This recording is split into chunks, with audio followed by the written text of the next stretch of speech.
Hello and welcome to the Liverpool Way podcast. On the day Trent Alexander-Arnold confirmed he will end his 20-year association with Liverpool at the end of the season. The Scouser in our team becomes the Scouser in their team, with the odds overwhelmingly in favour of the right-back swapping Merseyside for Madrid to link up with his buddy Jude. It's not the emergency pod we wanted to bring you just a week after clinching the title, but here we are. I'm Chris Smith and I'm joined by Dave Usher, the editor at liverpoolway.co.uk.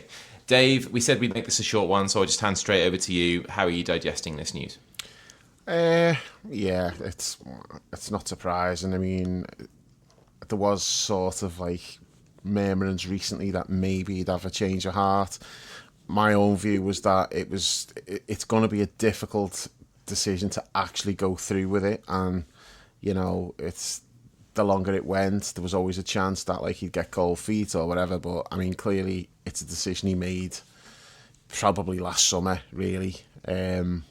We'll probably never know that, but that's how it seems. He supposedly told Slot in March, and then he's announced it now. So, in terms of like announcing it now, the timing and that, you can't win with that. It's like if he hadn't said anything, people would have called him a shithouse. If he had said something, it's like, why are you saying that and disrupting like the title charge and all that stuff. So, whenever you say it, there's never really going to be a time that's going to please everyone. He said he didn't want to be seen as a coward and like sneaking away after the parade by doing it then, so that's why he's done it now. I kind of feel like that's fair enough. Not got a problem with that. There's other things I have got a problem with, but not particularly that. It's my biggest issue with the whole thing, it's not that he's leaving for free. Some people, that will be the biggest issue, and, fair enough. It's not even that he's going to Real Madrid. It's that I don't think Real Madrid has ever been on his radar until his mate went there. And it's funny, actually, when you see the clip that surfaced today, an interview that he did, which, bizarrely, I think it was with Alistair Campbell, so I don't know what that was all about. But he's saying like his second team would be Barcelona, and he's talking about like the ethos of Barcelona and how they bring players through the academy and stuff, and the similarities with Liverpool, and that's the team he's got like a soft spot for. And then so I look at that and think, if he was actually leaving to go to Barcelona, at least he'd be able to go back to that interview and say, look, I've always had a soft spot for them. And then his talk about wanting to do something different and sample a different league and a new challenge and all of that stuff, it would have actually resonated to some extent. But the Real Madrid thing is just, I'm 100% sure if Jude Bellingham was not at Real Madrid, Trent would not be going to Real Madrid. And to me, it just kind of makes it feel a bit pathetic. And then you've got like, I mean, we're going to be going off on loads of tangents here because there's just so many things going around in my head. But I was thinking about, Slot said something the other day, and a couple of players have said it as well. I'm not sure who, maybe Rob, I don't know, can't remember. But all this about like, you can't ever question Trent's commitment to Liverpool, but like, the very definition of committing to Liverpool is signing a contract to stay at Liverpool, and he's refused to do that for however long Liverpool have been trying to get him like tied down. He's not done it. He's refused to do it. He's stalled. He's maybe put in like demands that he knows they're not going to meet, and just all of this just to drag it out so he can go to Madrid on a free.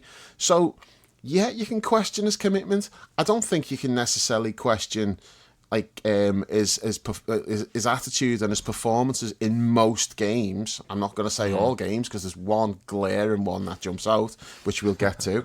But just because he's being a professional and he's done what we needed him to do this season, and when he's been injured, he's rushed to get back because he wants to help the team and all that. Yeah, great. But that's bare minimum, though, isn't it? Exactly. It's like, so what do you want, a cookie?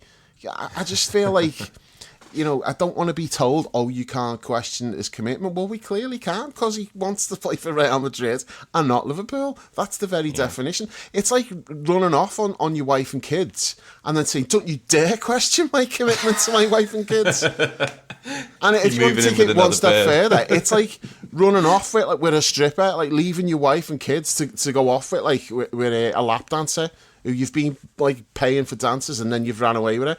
I'm not calling Real Madrid a lap dancer, by the way. I'm saying Jude Bellingham's the lap dancer in this scenario. Real Madrid's obviously like biggest club in the world, or all of that stuff. So I'm not saying he's just running off with like, you know, with anyone. But as I say, he's going there because of Bellingham. No one's ever going to convince me otherwise. If Bellingham wasn't there, Trent and his brother would not be like, oh yeah, fancy a bit of that, let's get over there, live the high life, like the fucking Galactico thing. And we've kind of seen it for a couple of years where it's like, you know, he's gone from being wingman with Robbo, you know, doing those videos, and like, he's gone from that to being at the fucking Monaco Grand Prix dressed like fucking like fucking Super Mario in like the dungarees and all that. Do you know what I mean? He's gone from like one thing to another, and it's like, yeah, he's kind of just gone a bit big time, hasn't he? And you know, so the next step is like swanning around like as a fucking Galactico at Madrid and all that. So I think he's making a big mistake that he's going to live to regret. I don't particularly care about that because it's not our problem. It's going to be his problem in years to come. But he's perfectly entitled to do whatever he wants to do. I'm sure he's thought it through. He'll have been aware of McManaman's situation, of Michael Owen's situation.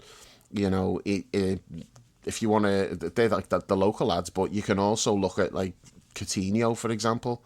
Like, you know, I had like I put something on Twitter earlier. I just said like, you know, silly boy. That's all I said. And of course, an Arsenal fan comes fucking wading in, as they tend to do. It's like they're just everywhere, just replying to everything. It's just weird. So this Arsenal fan comes in and he's like, "Well, silly boy for wanting to go to a bigger club." And I never said this because I couldn't be arsed, but I was winding him up actually about like, I said, because, you know, Ty had said the other day Arsenal's bigger than Real Madrid. I was like, hang on, Ty said Arsenal's bigger than Real Madrid and Liverpool are bigger than Arsenal, so, you know. But what I actually should have said if I was going to be serious with him is, I bet you said the same thing when Coutinho left as well, didn't you? And Coutinho is a silly boy. You know, look at how that played out. It's like the grass isn't always greener, and I just think, you know, that Real Madrid is like, that's not a place that's going to indulge him the way he's been indulged at Liverpool. You know, but that indulge is a bit harsh because, you know, he's been brilliant for us. I'm not saying otherwise, but there's certain things that have happened, performances and stuff, where if he's doing that for Real Madrid, he's getting the white hanky treatment. You know, yeah. So he'll quickly find out, oh shit, that the comfort blanket of being at your own club with like supporters who love you and who'll back you.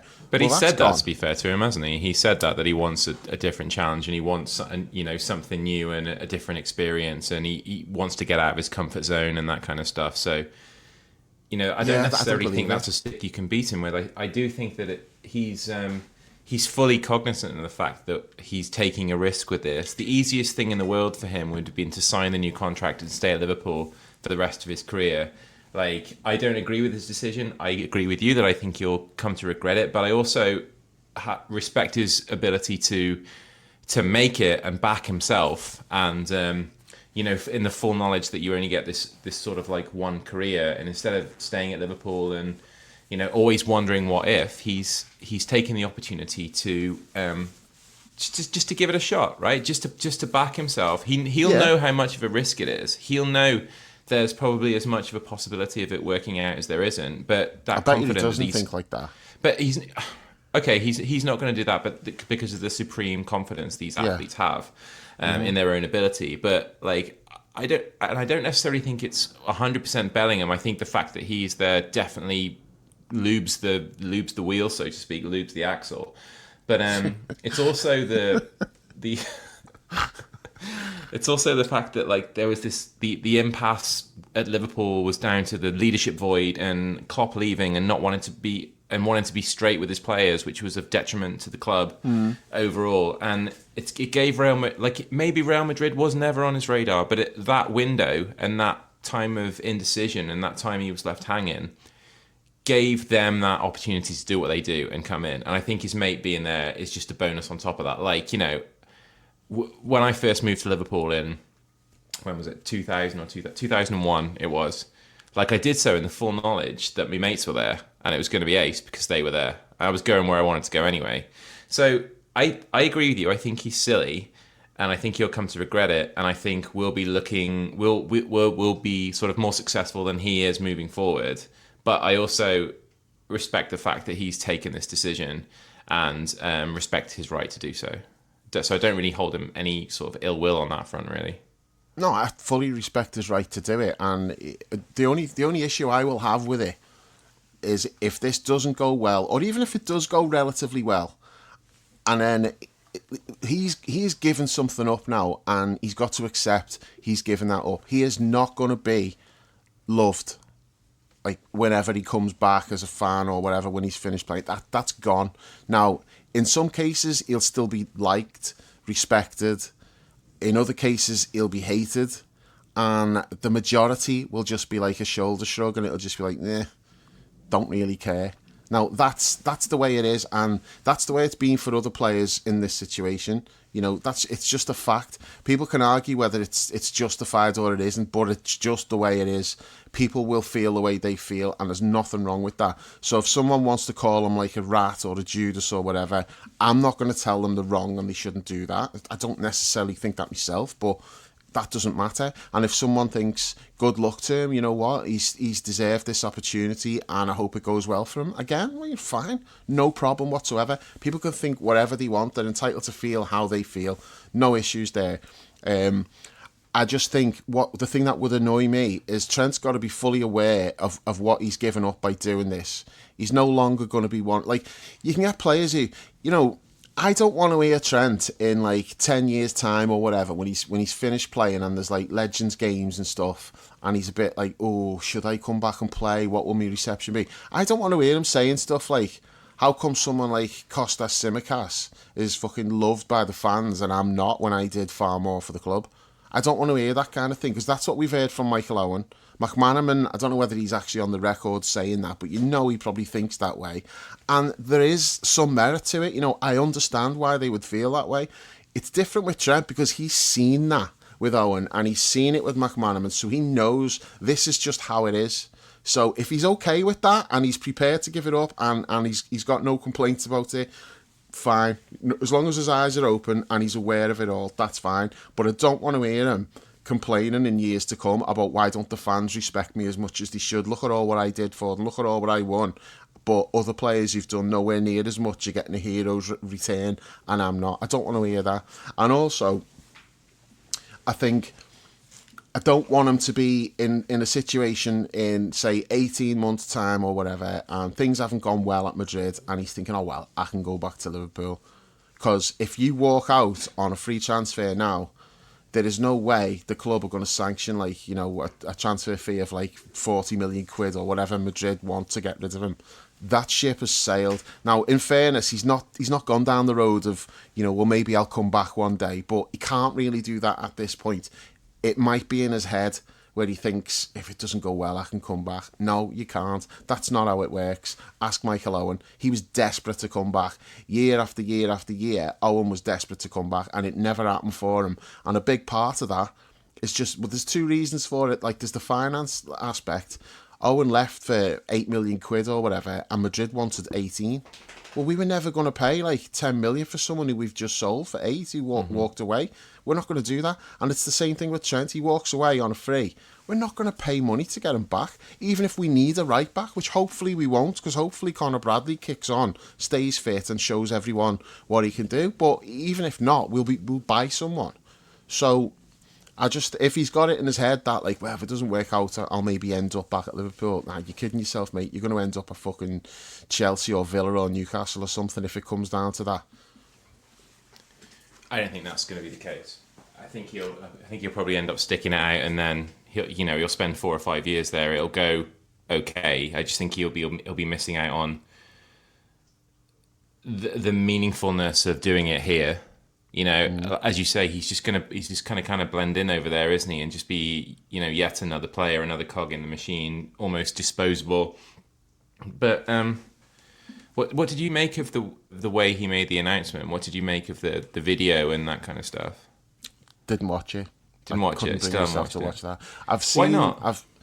I just seen it and I just rolled my eyes and thought, nah, I don't want to be hearing about like what a tough decision it is and how much you love the club and all of that. I just don't want to hear it. It's hollow. It doesn't. It's not for me. Maybe at some point I'll watch it, but I had no interest in watching that today. I did see the other video, the shorter one, which I think might have been the club put that one out. Yeah, he should have let the club handle it in the first place. He should just let them produce it, because you don't get all of the clunky weirdness of this other one where it's underproduced and it lacked that like professional emotive touch that they're so good at putting on these things. It just kind of felt weird watching it. That's another reason why I didn't want to watch it, because I've seen what you were saying about it.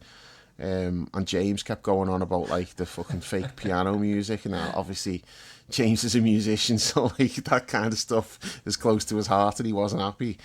I was seeing what you were saying about it and thought, no, I've got no interest in watching this. It's just going to make me just roll my eyes and think, no, fuck off.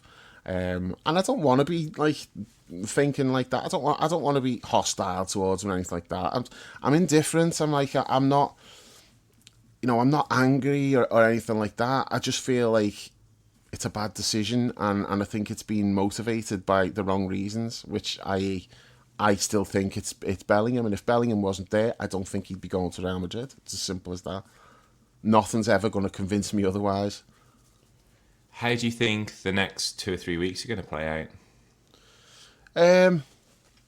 Well, based on how the previous 2 or 3 weeks have played out, I think it's going to be mixed, because there was reports of like there was booing at Leicester. Some fans were booing when he came on, and other fans were like getting hostile towards the ones who were booing him, and there was a bit of like conflict amongst the support in the ground.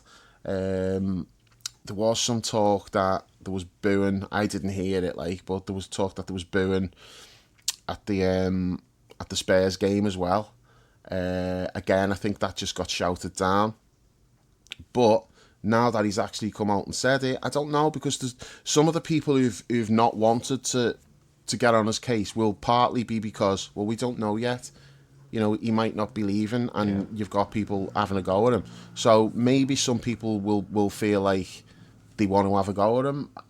Personally, I think it's more likely to just be fairly indifferent, and I do think there will be some fans singing his name. I just don't think it will be with as much gusto as other players getting the name sung. The interesting question is, does he play?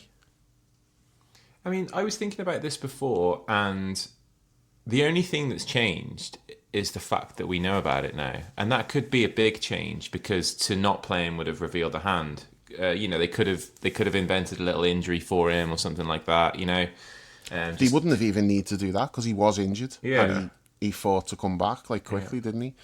So I was, the only thing that has changed in the fact is that we know he's going, and it would make life very awkward for all concerned if he were to say pick up a significant injury in the next couple of games, and then that deal goes away, and then he's out of contract with Liverpool, and I very much doubt Liverpool would even bother. You can't now that he said that. If he hadn't have said it, that's maybe different. Liverpool maybe could have done something there. He could have gone back on it, and they could have come to some sort of arrangement and give him a new contract, even if it had an escape clause or whatever. They could have done something like that. But now that it's actually confirmed that he is not signing a new contract, obviously it's not confirmed that he's going to Real Madrid yet. He's not said that. But until that's actually signed, which, as far as we know, as of now, he's not signed the contract. So if he was to play and do his ACL, Real Madrid are not going to say, yeah, we'll still do it. They're not that kind of club. They're cunts, aren't they, Real Madrid? They'll just be like, sorry, unlucky. Yeah. And then same as the NFL and the same as the NBA. Either it's it's business, isn't it? Yeah. So I don't think he can play, just for that reason alone. And that's before you even get into the fact that he's not the future. Conor Bradley is. Conor Bradley should be getting the majority of the minutes. If Conor Bradley's fit to play 90, he should play 90. These are all valid arguments as well. We're not here to give Trent some fancy send off. That should not be in our thinking. It probably will be. We probably will do it based on how the club have handled this. So Yeah. there's no animosity with the club and Trent. They've the players slaughter. Everyone has gone like overboard to protect him and talk him up, and the club doing like the video that they've done today, all of that stuff. It's not It generally doesn't what you benefit get for anybody someone. to. It doesn't benefit anybody to not do it this way, though, does it? It doesn't. No, In the but long run. it's a bit rare that like someone who's fucking you off like that to go somewhere else. It's not like a someone who's like 31 and just wants to change the scenery and it's kind of Yeah. mutual. It's not really like that. This is someone in his prime, a local lad who's choosing to go and play for somebody else, walking away on a free transfer. It's kind of unusual that like it would be as amicable as this. Not amicable with the club, not necessarily with the fan base. Do you know what I mean? Yeah. It's not. I don't know. It's just. It feels a bit weird, but it's also what I would expect them to do because they're not going to want to seem petty or anything. With the club are going to handle it like that, regardless of whether all fans are on board with that or not. And again, I haven't got And a they've problem always with it.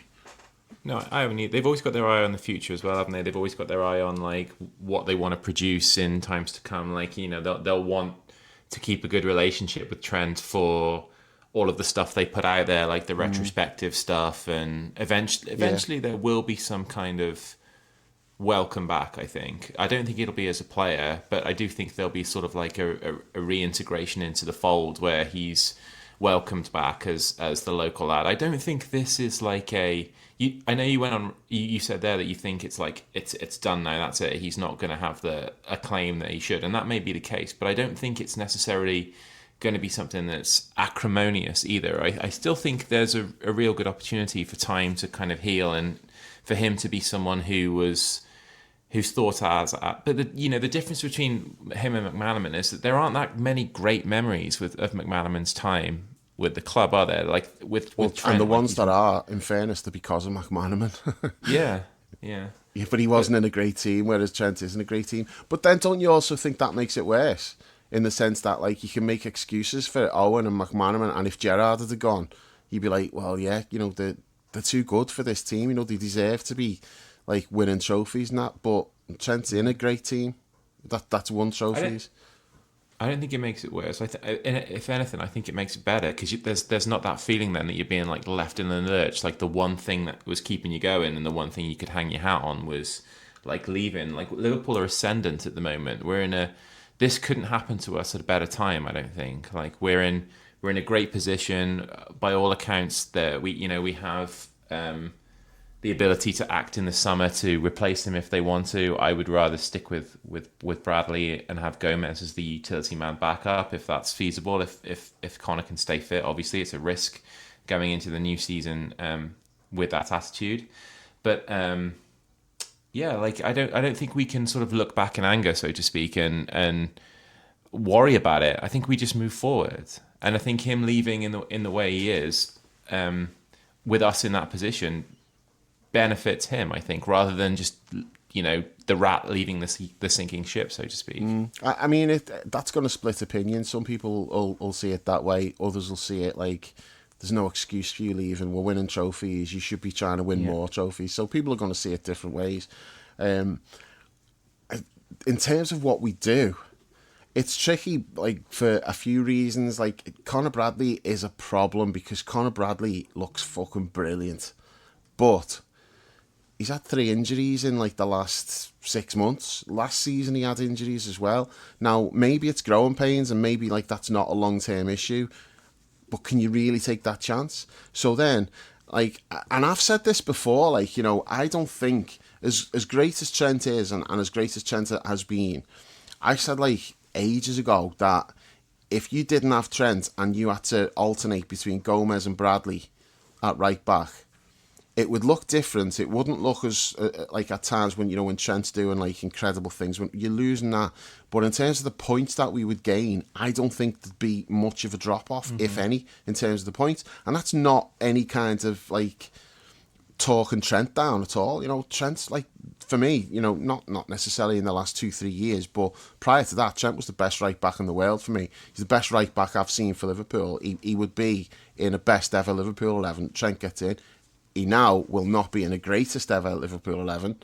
He's behind Phil Neal and Steve Nicol now in terms of great, because there's a difference between best and great, as we always say. I But don't think you can put Steve Nicol ahead of. You saw more of him than I did, but I don't think you can put Steve Nicol ahead of Trent. And if you're Steve picking the Nicol got best Footballer 11, of the Year. He yeah, actually, true. from left back, he won Footballer of the Year. So Yeah. I'm putting Trent ahead of him in terms of best. Don't get me wrong, Yeah. but in terms of greatest, well, Stevie Nicol was here till he was like 34 or something, wasn't he? So but that's a discussion for another day. Sure. But in terms of what we do now, as much as like I'm happy with Bradley and Gomez in terms of what they would give us, I don't think you can do that, because the risk of them both being injured at the same time is just too high.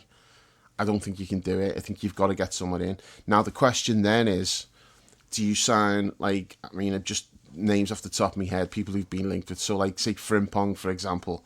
I don't necessarily think that's who we will go for, because he's more of a wing back than a right back. I don't think he's necessarily like a perfect fit. But let's say someone of that profile, you get somebody like that who's probably going to come in straight into the team, and it's like, okay, Connor, you've got to dislodge him from the team now, and he may well do, because Conor Bradley has got the potential to be, world class for me. So you've got that option, or do you go maybe like the name that immediately jumped out at me today was the lad at Forest, like Aina. He's on a free transfer. He's 28. He's on a free transfer. He's established Premier League play. He's probably been the best right back in the league this year, to be fair. He's been really good. You get somebody like that in, which is still freeing up your funds for other positions that you want to strengthen, and it's Probably also won't be on a huge wedge either. Yeah, and it also makes things like easier in some ways for Conor Bradley. It's like, okay, well, it's the two of yous are just going to rotate now, and the best man is going to play in the big games. Like, if you sign like Aina, he's not necessarily going to be expecting I'm playing every single game, I'm the main man. So maybe a signing like that is the way you go. Or if you've just identified a right back who you think's fucking boss, then okay, go and get him. And then just Connor's then in the same situation that he's been in with Trent, where he's got to dislodge him. And the thing is, if Conor Bradley stays fit, I'd back Conor Bradley to dislodge pretty much anybody, because I do think he's potentially that good. It's only that he's never been able to get a proper run of games going, because each time he's broken down with some sort of usually a hamstring injury. So there is a big question mark just because of that. But because Joe Gomez, he's had this bad hamstring injury this year, and I don't think Joe Gomez has been injury prone. I know he's had injuries, but a lot of it's been bad luck. But the hamstring injury that he's got this year is a bit of a red flag for me. Plus, he's 28 now, so you think he's more likely to start picking up injuries. So I just think it's too big of a risk to go with both of them as your right backs. Plus, we don't know what Joe Gomez's plans are. He almost left last summer. He may well leave this summer, because his value's still fairly high. They may look at him as someone who they can move on for decent money. So I do think we have to bring in a right back now. Yeah, I kind of hope we don't really. I know it's a roll of the dice, but I just don't want anything to sort of potentially impede Connor's progress really in his pathway. I think he's weighted in the wings. I think there might be a possibility Liverpool didn't push as hard as they might have to keep Trent, because they knew Connor was waiting in the wings, and that's probably, given how Slot wants to set up with probably a little bit more defensive security, and a little bit more predictability in the way that he operates from a system perspective. You don't have all this need to fucking drift into the middle endlessly and it fucking up your shape and all that kind of stuff. I think you might be fine with him going, as long as we can keep Connor healthy. And in that respect, it's just such a huge summer for him. I hope that they spend all the time they need to just figuring things out and getting him right. And he's raring to go as the first choice right back next year, because I think there are other areas of the team that need addressing, really. I'd rather assign a left back than a right back, someone to replace We need both. Costas and who Robbo can back up, and I'd rather assign maybe another centre half as well. So we need that as well. Yeah. But again, then that comes down to if you're getting the Forest lad on a free transfer, you've still got the money to do all of that. 'Cause basically, though, what you've just said there is Connor is replacing Trent as the first choice right back okay, that's fine. But then somebody's got to replace Connor as, the alternative, like the backup or someone. Because I don't even see Connor as backup. I see Connor as like competition for Trent, where if Trent's not producing, you would have no qualms whatsoever in putting Conor Bradley in the team. So you need somebody like that behind Conor Bradley if you're making Conor Bradley first choice. So I do think we still need to get somebody, not necessarily someone who's like a superstar and it's like, okay, Conor, you're only going to play a dozen games a season. That's not ideal. And I don't think they do that anyway. And going back to your other point about how much did they really want Trent to stay? Well, I tell you this, I bet you Richard Hughes is fucking made up. He's not having to pay 350 grand a week to a right back, regardless of, the other aspects to it. Trent's the vice captain. He's like the local lad. He's the world-class player. So you make exceptions for him because of that. But at the end of the day, it's still a right back, and you do not want to be paying like superstar player wages to a right back. It's not really necessary to do that. You can get like a really good right back for like a third of that salary. Your big money like that is generally on your strikers or like your superstar player like your Virgil or a star midfield player like back in the day, Steven Gerrard would be your top earner. Someone like that, you push the boat out like with salary. But directors of football, I'm telling you now, they're not happy about paying a fullback wages like that. Even in the modern game, and even considering how unique Trent is, like he's probably the most unique fullback that we've ever had at Liverpool, isn't he? And he's probably the most unique in the world game at the moment in terms of what he can deliver from that position and what he historically has delivered from that position as well. I'd like to think that they have a little bit more of a holistic view on that. That if no matter where the player plays, if he can be that impactful, it's worth allocating that level of money to. But he would have done if he would have been prepared to sign. Yeah. But I bet they're quite relieved in some respects that they're not having to pay that salary to a right back. Sure, and they're probably relieved that the decision's kind of been taken out of their hands as well. Like nobody, I don't think anybody can really. I know I've just said that they might be relieved that he's not, that they're not having to sign him, but I'm sure they're, lost my train of thought there, but I'm sure that it's not on them, is it? This no, it's not on Richard Hughes. It's not on, you can't force them to sign, can you? That's the thing. I mean, there was that thing like. In Basco's piece in the Telegraph today where he said about Trent and the United game, and Trent had told friends he doesn't even remember that game. He remembers nothing about it. It was just a complete daze. I fucking do. Which we said that at the time, though. We said, like, look at him. He just looked like he was in a daze. There was something, like, clearly not right mentally with him that day. He was not handling the situation at all. He was all over the place. Now, I'm not defending him for that. That to me, that was completely self-inflicted. And I said it at the time. Real Madrid are not putting that bid in without his say-so or him being aware that it's happening. So all of that whole situation was of his own making, but he did not handle it. And he's all over the place in that United game. But something else that like came from that, like in that piece today, was he said like one of the first people to ring Trent and say, "Are you all right?" was Richard Hughes. So like, he has done all he could to try to get him to sign. I don't think you can blame them and say, you can blame what's gone on before, the circumstances involved and how the contract ended up getting to what it was. But ultimately, it still comes down to he's got the choice. If he wants to sign, he can sign, or if he doesn't want to sign, he's going to drag it out, and the club can't force him to do it. And then you'll get people saying, well, we should have sold him with 2 years to go.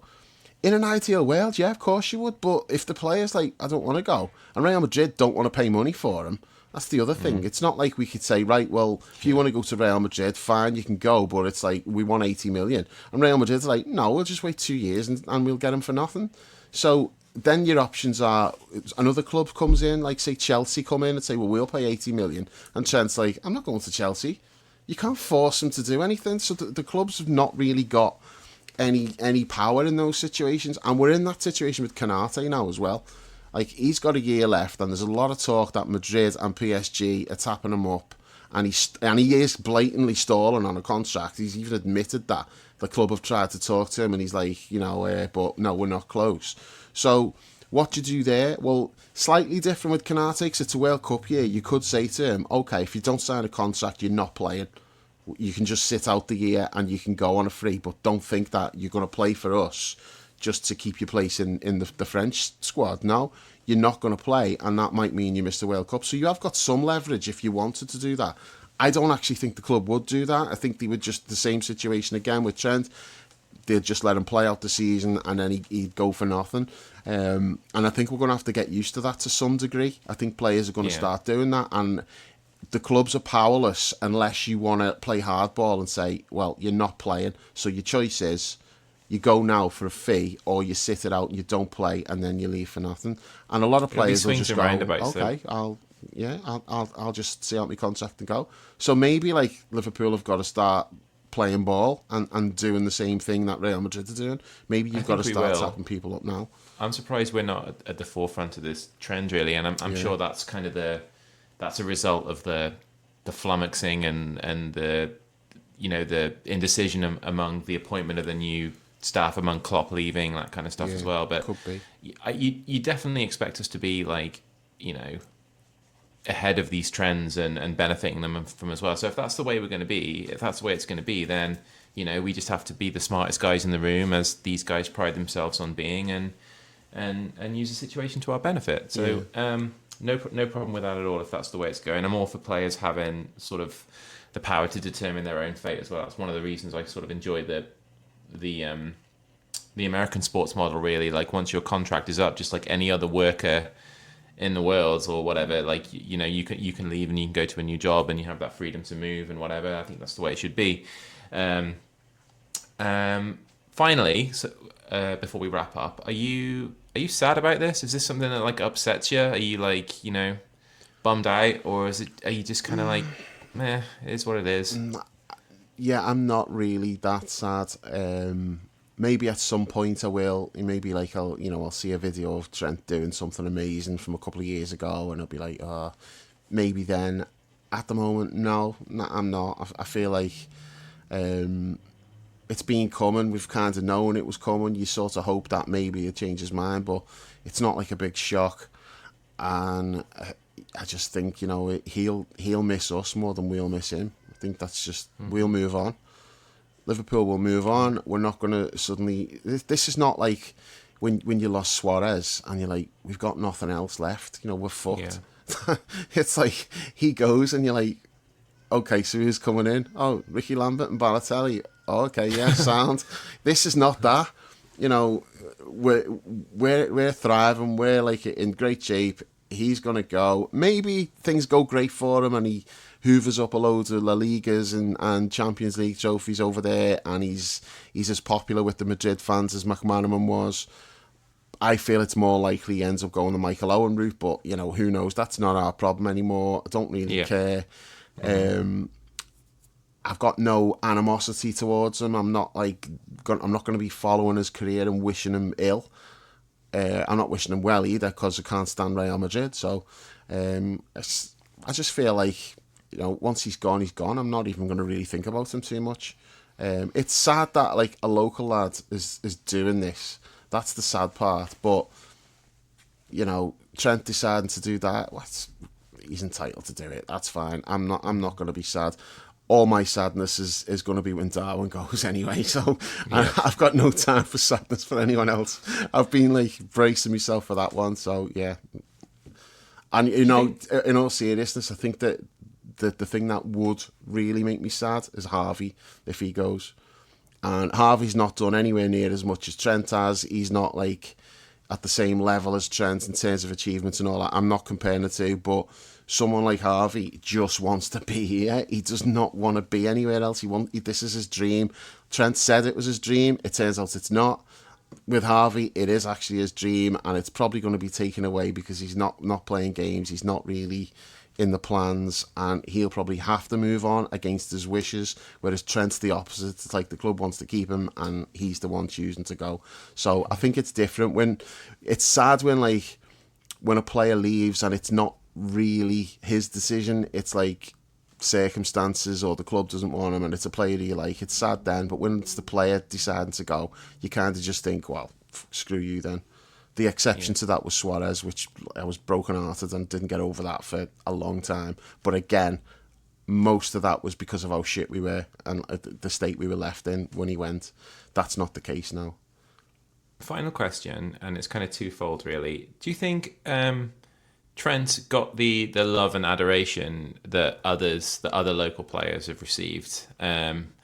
And if not, do you think it might be maybe because he never really sort of leaned into that great romance of being the local lad playing for Liverpool and the responsibility that carries in the way that, say, like Gerrard or Carragher did? Like, do you feel he got like the love that he was merited as this, this great local lad coming through the ranks and achieving everything he did? I think early on he did. I'm going to say early on, I mean like the first 4 years or so. And I think it goes back to what I was saying earlier. We could all see that he kind of changed, his personality changed, and maybe then he wasn't as likeable is probably not the right word, because I don't think he was ever not likeable, but I think people just viewed him a bit differently. It was like, oh, is he going a bit big time? And then, of course, you've got all like the certain times when he gets beaten and he's jogging back. That wound people up as well. That was never something that you'd see from like Carragher or Gerrard, for example. So players who wear the heart on the sleeve are always going to have that relationship with the fans more, whereas Trent was more of a cultured, stylish player rather than blood and thunder. So that plays a part as well. But I definitely think, for his first 4 or 5 seasons in the team, I definitely think he was like the local kid made good and everybody loved him. And then I just think it just sort of felt like he was going a little bit big time, and I think people were a bit put off by that. That may just be my own perception of it, but it's kind of like how I see it, how and based on reading the forum for years as well. Yeah. You look at how people used to talk about Trent, and then and even before this Real Madrid stuff, this has been going on for 2-3 years, where it just changed how people were talking about him. You still had people who thought he was great, like Paul, for example. Paul wouldn't have a bad word said about him, but you'd get other people who would be not particularly happy about certain things they thought, and they're like, he wasn't doing that 3 years ago, why is he doing it now? So not seen as like a Gerrard or a Carragher, but he's a different type of player anyway. So I think I think he was appreciated as one of us that's come through, and he was loved, but it did change over the last 2-3 years, I think. I felt there was almost like a little bit of an aloofness about him. Not like I'm better than this, but just a sense that certainly in the last couple of years, I noticed it in how he'd sort of saunter over to take corners and that kind of stuff. Like we'd be drawing a game and he'd be sauntering over to take corners, taking minutes at a time doing it. And it just felt like he was a little bit just too impressed with himself at times. He has started smelling himself. There's no doubt about it. Whereas I don't think the kid who came through was like that at all. Yeah, that's kind of sad in a way, really, as well, isn't it? Like to see somebody sort of lose that sense of self and change not for the better, and sort of grow away from what made him great in the first place. Yeah, but that fits in at Real Madrid though. It's like that whole their shit doesn't stink. Mbappe and Vinicius and that. He's looking at that and going, I fancy some of that. The whole Galactico thing, and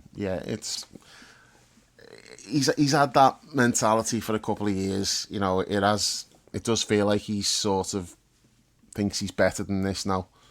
That might be harsh, but that's just based on how he comes across. I mean, he did that interview when he was talking about winning Ballon d'Ors and stuff, and I'm like, you wouldn't have been saying that a couple of years ago. Yeah, well, he's in the place now if he wants to win one, so it's he's not winning we'll it from see, won't right we, I back. suppose. He's in a team with Mbappe and Vinicius and Bellingham.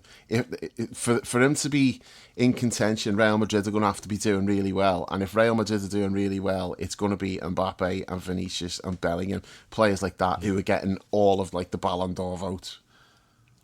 Well, I'm already looking forward to knocking them out of the European Cup next year. Yeah.